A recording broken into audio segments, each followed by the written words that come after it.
কর্মচারীরা যে অসন্তুষ্ট সেরকম কোনো খবর কি পেয়েছেন?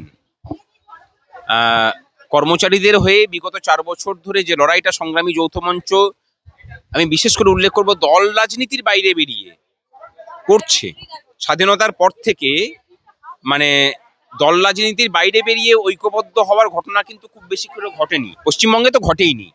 অথচ কর্মচারী আন্দোলনের ভবিষ্যৎ কিন্তু এটাই।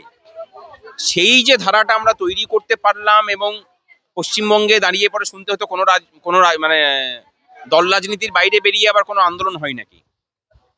আমরা শুধু লড়াই করিনি, আমাদেরকে প্রচুর কিছু প্রমাণও করতে হয়েছে। প্রতিদিন প্রচুর অপবাদ, নিজেদের সহকর্মী যারা রাজনীতির সাথে সংযুক্ত ছিলেন তাদের কাছে ব্যঙ্গ বিদ্রুপ, এই সমস্ত কিছুকে উপেক্ষা করে লড়াইটা চালিয়েছি। কারণ আমরা জানতাম যে এটা বঞ্চনাটা এমন, সেই বঞ্চনা থেকে মুক্তিটা তখনই ঘটতে পারে যখন এই লড়াইটাকে আমরা প্রতিদিন যাপন করব।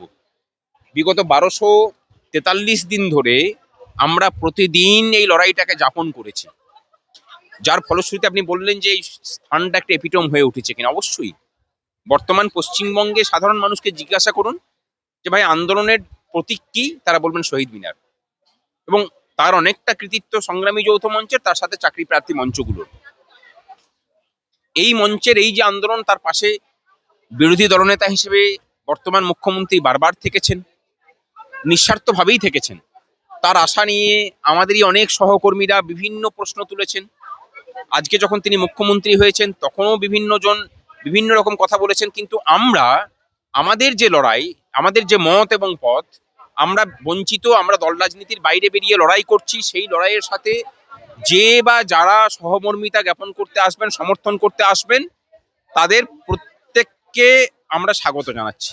এর মধ্যে কোনো দোনামোনা আমাদের ছিল না। যে কারণে মুখ্যমন্ত্রী তৎকালীন বিরোধী দলনেতা যখন এসেছেন, এই মঞ্চে আবার একই সাথে সিপিআইএমএল এর সর্বভারতীয় সাধারণ সম্পাদক দীপঙ্কর রায় তিনিও এসেছেন, এসইউসির লোকজন এসেছেন, কংগ্রেসের লোকজন এসেছেন, সিপিআইএম এর লোকজন এসেছেন, বামফ্রন্টের অন্যান্য নেতৃত্বরা এসেছেন।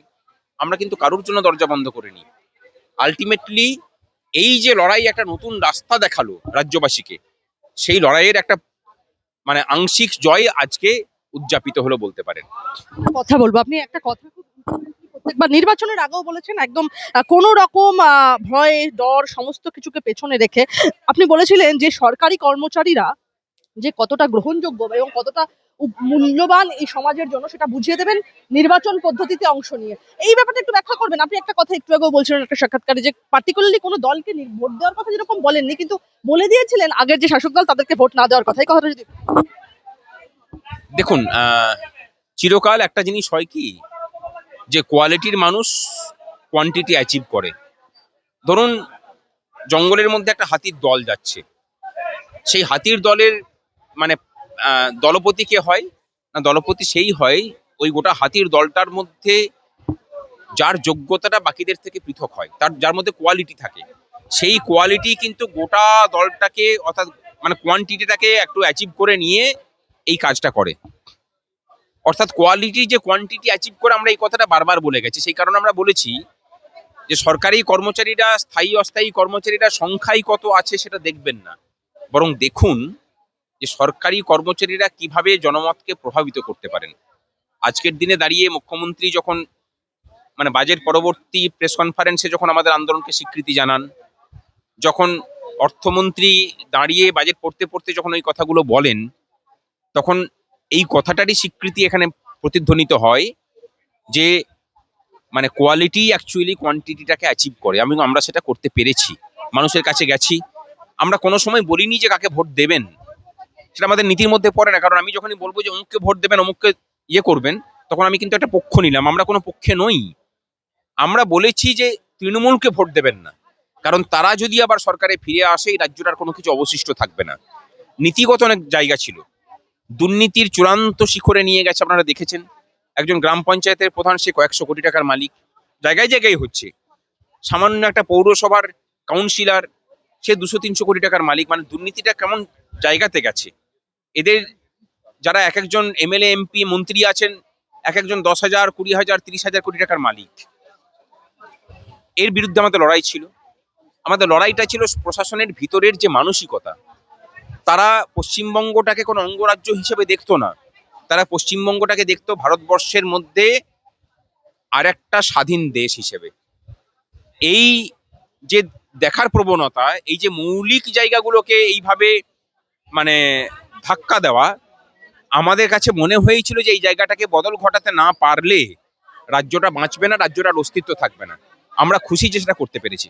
প্রশ্ন করবো যে এটা কি কোথাও গিয়ে এই যে যৌথ মঞ্চের একটা নাছোড়বান্দা লড়াই, সেই লড়াইয়ের ফল? আগের মুখ্যমন্ত্রী আপনাদের বলেছিলেন ঘেউ ঘেউ করবেন না, আর এই মুখ্যমন্ত্রী একদম করে দেখিয়ে দিলেন, কি বলবেন? দেখুন, ঘেউ ঘেউ যখন করবেন না বলেছিলেন তখন কিন্তু সংগ্রামী যৌথ মঞ্চের জন্ম হয়নি। মুখ্যমন্ত্রী, তৎকালীন মুখ্যমন্ত্রী যিনি ছিলেন, আমরা শুনেছি যে সরকারি বৈঠকগুলোতেও মা বাপ তুলিয়ে গাল দিতেন। তার ধারাবাহিকতা কর্মচারী সমাজের প্রতিও ছিল। কিন্তু আমরা যখন আন্দোলন শুরু করি তারপর থেকে কিন্তু মুখ্যমন্ত্রীর মুখ থেকেও আর কোনো কর্মচারীদের প্রতি অপশব্দ বের করার মতো সাহস তিনি কিন্তু দেখাননি। আর তবু তিনি বলেছেন যে চিরকুটে চাকরি পেয়েছে, বিভিন্ন ধরনের কথাবার্তা বলা, নন্দলাল এসব মানে উপাধি দেওয়া, এসব কাজগুলো তিনি করেছেন। একটা দিকে সেরকম, আর একটা দিকে বর্তমান মুখ্যমন্ত্রী যিনি সম্মান দেখিয়ে বলেছেন, আমাদের প্রথম যে বৈঠক হয়েছিল সেখানে বলেছিলেন যে চিরকুটে দেওয়ার মতো করে আমরা দিয়ে দেব না, আপনাদের প্রতি সম্মান রেখেই আমরা দিয়ে দেব। আমরা খুশি যে প্রশাসনের এই যে দৃষ্টিভঙ্গির তফাৎ, এই দৃষ্টিভঙ্গির তফাৎটা প্রত্যেকটা ক্ষেত্রে প্রতিফলিত হোক। এবং আমরা এটাও বলছি যে এই সরকার যদি সাধারণ কর্মচারীদের মতামত নিয়ে, তাদের মতামতকে গুরুত্ব দিয়ে যদি সরকারটা চালায়, শুধুমাত্র আমলাতান্ত্রিকতার উপর নির্ভর না করে, সরকারটা অনেক ভালো করে চলবে। বকেয়া যে এরিয়ার দিয়ে, সেটা নিয়ে কোনো ঘোষণা হলো? এখনো পর্যন্ত হয়নি। গ্রান্ট ইনেডের কর্মচারীরা পাননি। কলকাতা কর্পোরেশনের মধ্যে যে ব্যাংকগুলো আছে সেখান থেকে যারা পেনশন হয় তারা পাননি। ওয়ার্ক চার্জ এমপ্লয়িরা পায়নি। পুলিশের যারা হোমগার্ড আছেন তারা পাননি। এই নিয়ে নতুন করে নোটিফিকেশন জারি হোক, সেই দাবিও মুখ্যমন্ত্রীর কাছে আমাদের পূর্বেও করেছি, আজকেও করছি। বাজেটে কি সপ্তম পে কমিশন গঠনের কোনো ঘোষণা হয়েছে, নাকি এই নিয়ে আগেই কোনো নোটিফিকেশন? আগে ঘোষণা হয়েছে, নোটিফিকেশন এখনো কিছু হয়নি। আজকেও প্রেস কনফারেন্সের সময় নাকি আমি শুনেছি যে মাননীয় মুখ্যমন্ত্রী বলেছেন যে জানুয়ারি মাস থেকে আমরা পে কমিশন লাগু করার চেষ্টা করছি। আমরা অপেক্ষা করে আছি। আচ্ছা ভাস্কর দা, এই রাজ্যের আর্থিক পরিস্থিতি নিয়ে বারংবার প্রশ্ন উঠেছিল আগের পূর্বতন যে যারা শাসক ছিল তাদের সময়। অতিরিক্ত এই যে 20% মহার্ঘ ভাতা দিতে গিয়ে রাজকোষের উপর কতটা চাপ পড়তে পারে কি আদৌ, আপনি কি মনে করেন? নিশ্চয়ই তারা ম্যানেজ করছেন, না হলে পরে এই কথা হবে কি করে? তাহলে সদিচ্ছা থাকলে যে উপায় হয়, where there is will there is way, এটাই আজকের বাজেট প্রমাণ করলো আর কি। এই যে ডিএ আন্দোলন, আপনারা যারা দীর্ঘদিন রাস্তায় নেমেছিলেন তাদের আন্দোলনের ফল হিসেবেই কি এই ঘোষণা হলো? এটা নিয়ে কি কোনো সন্দেহ আছে? মুখ্যমন্ত্রী তো নিজেই প্রেস কনফারেন্স করে বলেছেন, অর্থমন্ত্রী তো বলেছেন। আজকের এই যে জয়, সংগ্রামী যৌথ মঞ্চের নেতৃত্বে কর্মচারীদের যে দল রাজনীতি নিরপেক্ষ যে লড়াই, সেই লড়াইয়ের স্বীকৃতি। এটা নিয়ে কারোর কোনো সন্দেহ আছে বলে মনে হয় না। যে এই যে ঘোষণা হলো, এরপরেও কি ডিএ আন্দোলনের প্রয়োজন রয়েছে, নাকি কর্মী সংগঠনগুলোর আন্দোলন এখানেই থেমে গেল? লড়াইটাকে শুধু ডিএ নিয়ে ছিল? লড়াইটা তো ডিএ বাদ দিয়েও অস্থায়ী কর্মচারীদের স্থায়ীকরণ, শূন্য পদে নিয়োগ, এসব নিয়েও ছিল। দুর্নীতি মুক্ত একটা প্রশাসন যন্ত্র আমরা পাবো, সেটার জন্য তো লড়াই ছিল। সেইগুলোর আজকে দেখেছেন যে প্রশাসনিক দুর্নীতি নিয়ে মুখ্যমন্ত্রী কথা বলেছেন এবং সেই বিষয়ে আমাদের সহযোগিতা চেয়েছেন। লড়াই চলবে সেটা নিয়ে। যে বকেয়া ডিএ এর গ্রান্টিং এইডসদের নিয়ে কি কোনো ঘোষণা হলো? না, আজকে হয়নি, সেটা আজকে হওয়ার কথাও নয়। নিশ্চয়ই পরবর্তী ক্ষেত্রে সেটা নিয়েও হবে।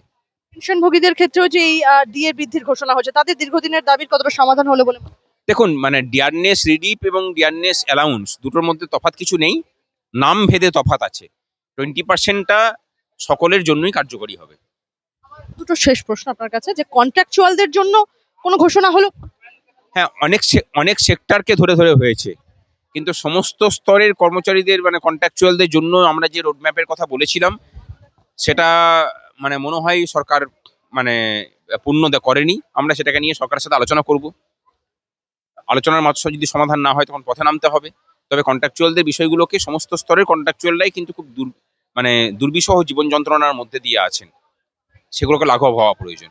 একটাই শেষ প্রশ্ন আপনার কাছে, যে 1 লক্ষ সরকারি চাকরি এবং সরকারি চাকরিতে রীতিমতো মহিলাদের জন্য 33% রিজার্ভেশন, তারপরে রাজ্য সরকারি কর্মীদের জন্য 20% মহার্ঘ ভাতা বৃদ্ধি, পশ্চিমবঙ্গকে একদম প্রযুক্তি এবং উদ্ভাবনের কেন্দ্র হিসেবে গড়ে তুলতে বেঙ্গল এআই মিশন, যোগাযোগ ব্যবস্থা উন্নত করা এবং বিনিয়োগ, মহিলাদের কল্যাণ, সামাজিক সুরক্ষা, এয়ারপোর্ট, এই যে উন্নয়ন পরিকাঠামো সম্প্রসারণে বিশেষ যে একটা জোর সমগ্র বাজেট নিয়ে কি বলবেন গোটা বিষয়?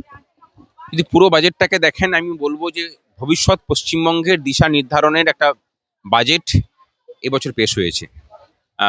অনেকটা সময় আমরা লস করেছি। দিশাহীনতার যে নজির বিগত 15 বছর ধরে মানে দিনের পর দিন সৃষ্টি করা হয়েছে, সেখান থেকে উত্তরণ ঘটানোর একটা তীব্র আকাঙ্ক্ষা এবারের বাজেট। দেখুন, আনন্দ দুঃখ আমার ব্যক্তি ভাস্কর ঘোষকে যদি জিজ্ঞাসা করেন, নেই কিছু। আর যদি সংগঠনের কথা বলেন, আমার সাথীরা সবাই খুশি, আমি এটাতেই খুশি।